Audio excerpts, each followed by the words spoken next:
Well, hey guys, I thought I'd get a part 3 on this 1992 Fleetwood Flair. Finally got my gimbal back here, so I'm pretty much done with it. Today is New Year's Day, or not New Year's Day, New Year's Eve, December 31st, 2020. About ready to get this year over with, but I'm pretty much done with it. I'll show you what all I've done. I've got it sitting on some treated 2x6s there. Keep the tires off.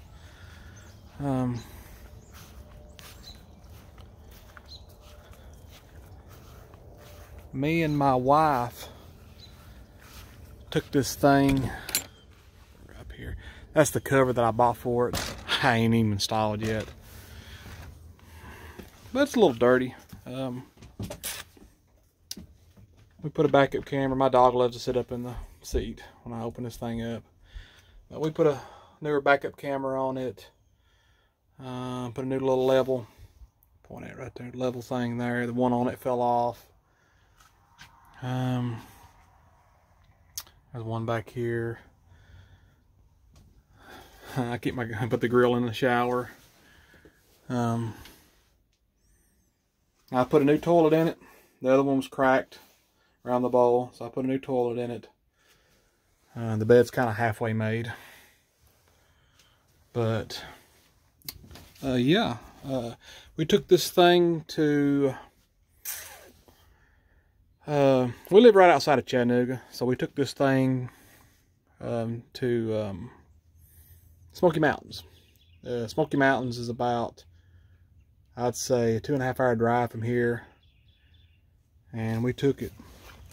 I'll do a crank up in it because I don't think I've ever even started it up since since the part 1, part 2. But we cleaned it up a little bit better, you know, with the front, you know, bumper's a little bit more cleaner. We pressure washed it real good before we took it on our trip. Pressure washed the awning and stuff.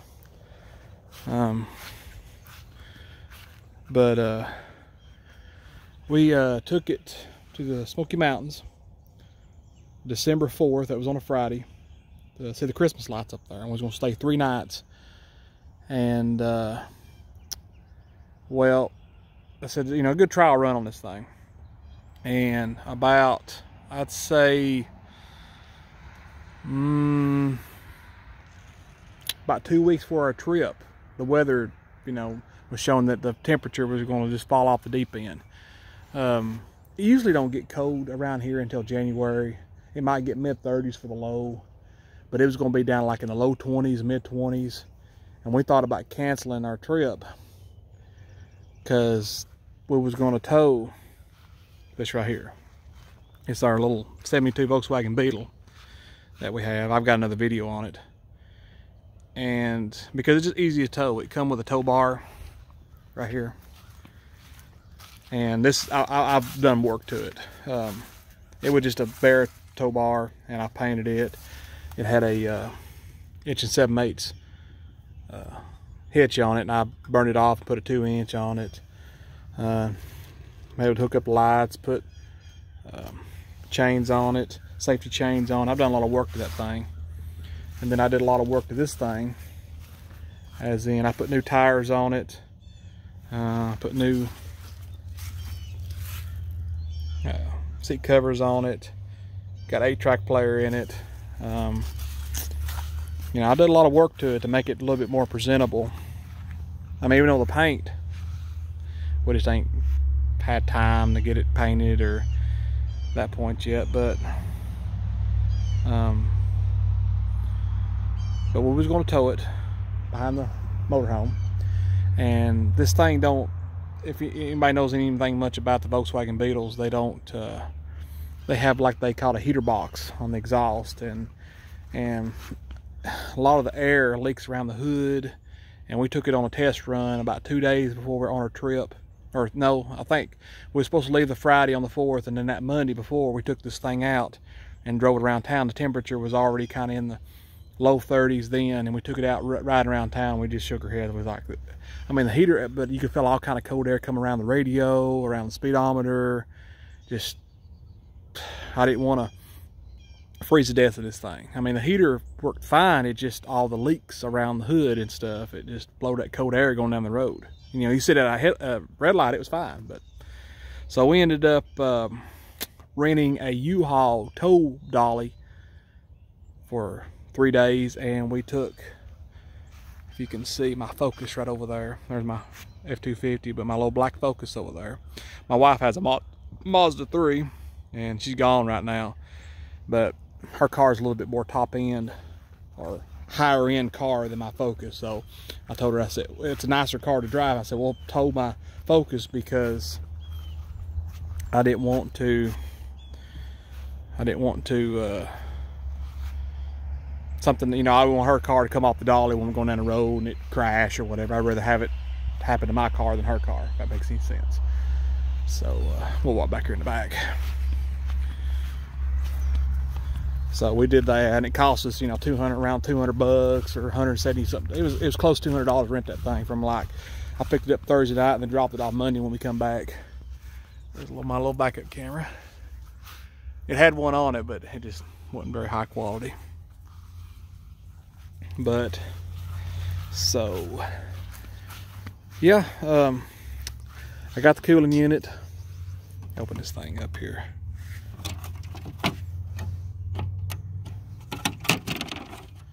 Yeah. So I put a new cooling unit on the refrigerator. So this is Pines RV, Pines Refrigeration, but I don't think I got it from pinesrefrigeration.com. I think it was like RV Cooling Warehouse, and maybe they outsource these things, have it rebuilt. But yeah, brand new cooling unit. They're about $400. They're pretty easy. There's other videos on YouTube that show you how to install them. And it comes with all the tape and the foam that you put around it, and the little caulking stuff that you put, the dielectric, whatever they call it. It comes with all that. And then they give you a $100 core charge when you send the old unit back, and you put it in the same box, ship it out on. But yeah, I think it's rvcoolingwarehouse.com, or Google it or something like that. That's where they had the best deals and seemed like the best of everything. I'm getting stuff to you pretty quick. And this refrigerator will get cold. It'll start freezing. It takes a little bit for the refrigerator to get up, but the freezer part will start freezing ice within like a couple hours. I mean, it's amazing. What else here? I think I don't remember if I talked about putting springs on this thing in part 2. If I was going to, or I already had. I know in part 1 you can see how low it is in the front, but it's pretty level now since I put the new springs. I don't know if I just talked about them or showed them. But let me get down here and I'll show you. So there's my new springs.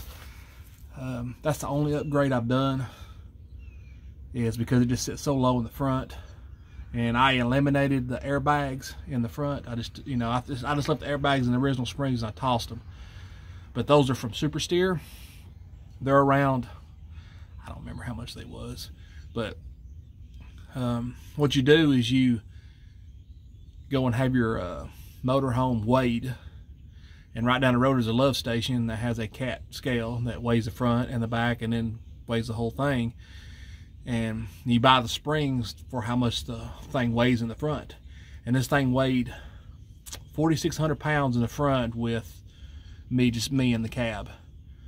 And so I bought the springs that were, I think, 4,500 to 4,900. I can't remember. So I bought those, and it pretty much made it level. I'm eventually going to upgrade the sway bar to inch. It's 1 1/4 now, but I'm going to upgrade it to 1 5/8. I'm not going to use Super Steers because they're kind of expensive. I may get the Helgwig, and then I'll upgrade it. You know, Super Steers and Helgwig both comes with a new sway bar, 1 5/8, with the polyester bushings, and then it comes with new polyester bushings for the back, and you just keep the same in the back. Because this thing, it's pretty. I don't know. It's when we was coming back from the Smokies, pulling that car, going up we was on the back roads, but coming down we was on I-75 on the freeway, and it was pretty white knuckling. So I'm gonna start with the sway bar, and then I'm gonna put a new steering stabilizer. I'm gonna use a Bilstein. I'm not gonna put no shocks. I'm not gonna do the belt. I ain't gonna do the belt cranks because the belt cranks don't feel like they have any play in it. So, and they're around $300 a piece, and it's got 2 of them. So I'm just gonna start with, you know, I heard sway bar. From what I've researched, sway bar is the best, is the most useful upgrade you can get. So, get this thing out of here. Ooh. But yeah, so I don't remember if I talked about the. I guess I talked about the furnace, getting the furnace. I get the furnace fixed. Maybe it would just have some loose wire connections. I had to clean some connections on the furnace to get it fixed. But water heater works fine. Everything in here works great. The only issue I found when we camped in it for 3 nights, heater worked great. And this is our little electric one we had too. Because I didn't fully trust the furnace, even though I have, you know, a carbon monoxide tester that'll shut it off right here. And then I bought one. Let's see if I can, oh, it fell off. But yeah, it's fell off, but I had it stuck over here on the side right here, and it's come a little loose, and it's right there. But I may have to put some screws in it. But even though I had all that, I still just didn't trust it. You know, it killing us in the night, you know, the carbon monoxide. So what we did is we would turn the furnace off before we went to bed and just run this little electric heater. And it done, I mean, my wife actually got up in the middle of the night and cut the heater off because she was burning up. And it was in the, it never really got down in the low, but that's what the weather was different than it. So it didn't really get as cold, but, you know, but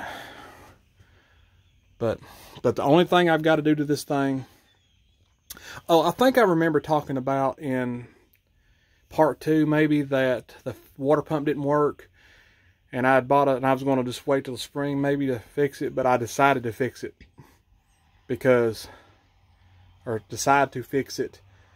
before our trip, because when we decided to go on our trip, and then all of a sudden the weather, you know, started showing the weather that it was going to be in the 20s, I was scared to death that we was going to have our water line coming in was going to freeze, and we'd have to use the freshwater tank. I said, well, we'll fill the freshwater tank up and use the water from it if it gets too cold and it freezes the line going from the outside faucet into the camper.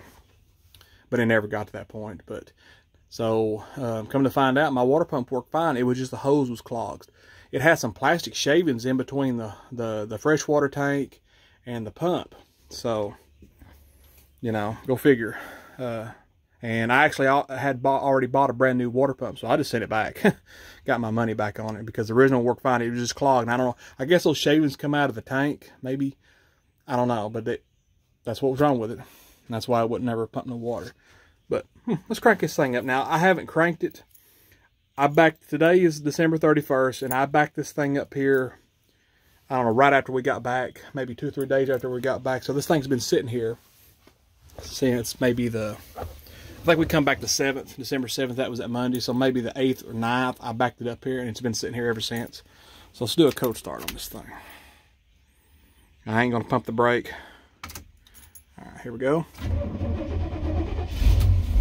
All right. Got my backup camera coming on. All right, I got the backup camera hooked up, so I'll just pull it out once. And there's our backup camera on. Now that's my little shield.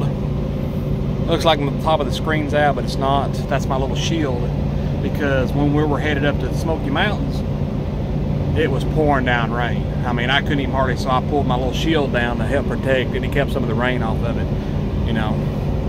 But hey, that's the first time this thing's been cranked in probably, well, I guess the 8th or 9th.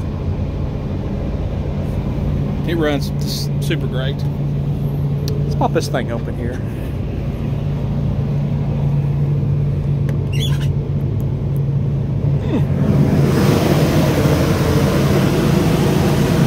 Yeah. I guess maybe, I don't remember if I talked about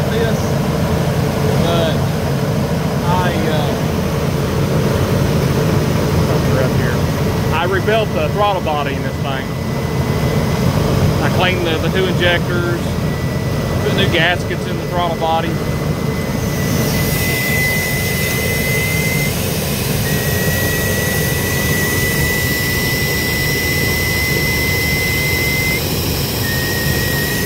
And put new plugs, plug wires, rotor cap, new plugs, 8 plugs all the way around it. Obviously air filter, which I did that down there at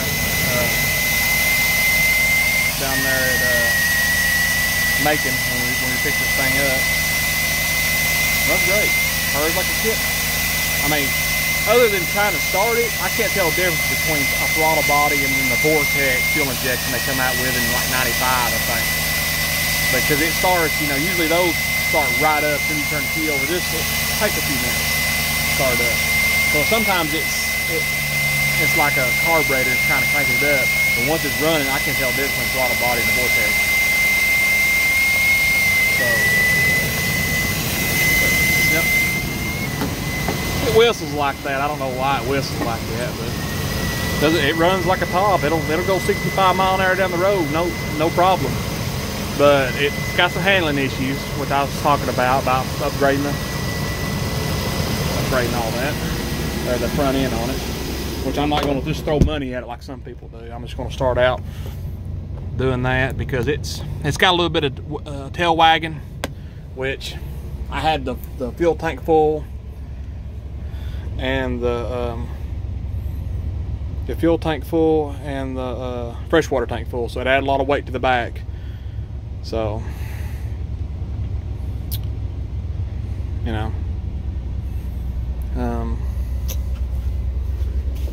yeah, it runs really good. Horn, yeah, horn. Let's see, turn my light off there. Turn this thing off. But yeah, let's see if the generator will crank up. It probably won't because it's sitting on this hill. Oh yeah. It's kind of hokey sounding because it's on this hill, and the way the choke works on it, I guess I talked about it in the first video, in part 2 about the generator. But you can tell it's kind of running off the choke, or the choke don't. There it goes. But yeah, that's the first time that thing's been cranked in a month, probably. 130 hours on it.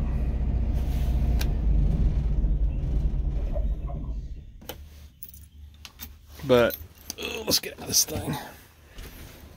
So I'm just mainly doing this as a part 3 because I never gave y'all a follow-up of what all I've done. But I'll tell you what, the only issue that I still have is the shower leaks. When we first got this thing, took this thing up there, and I got it set up that Friday night, I was back here, I had all my hookups up, and my wife was in the shower is right here. The shower is right here, right above the rear axle. And I was back here just checking everything out while I had all the hooks up, and she was in there taking a shower. And it was leaking water right in here. Not bad, but it was like dripping over here and then dripping over here while she was taking a shower. So it's either the trap plumbing or the actual shower piece in the bottom, which not a big deal. So that's the only issue I have that we discovered while camping. Everything else worked flawlessly and didn't give us any trouble. So it could be the whole shower, you know, it could be. So I'm gonna wait. I'm just gonna wait till I've got it winterized now. I winterized it as soon as we got back from our trip because we still had the water and everything, but we winterized it when we got back. And I'm just gonna wait till the spring until I can unwinterize it, and then I'll try to solve the shower issue. You know, either just let the water run. It may take somebody to actually be in the shower, walking around in it, to see that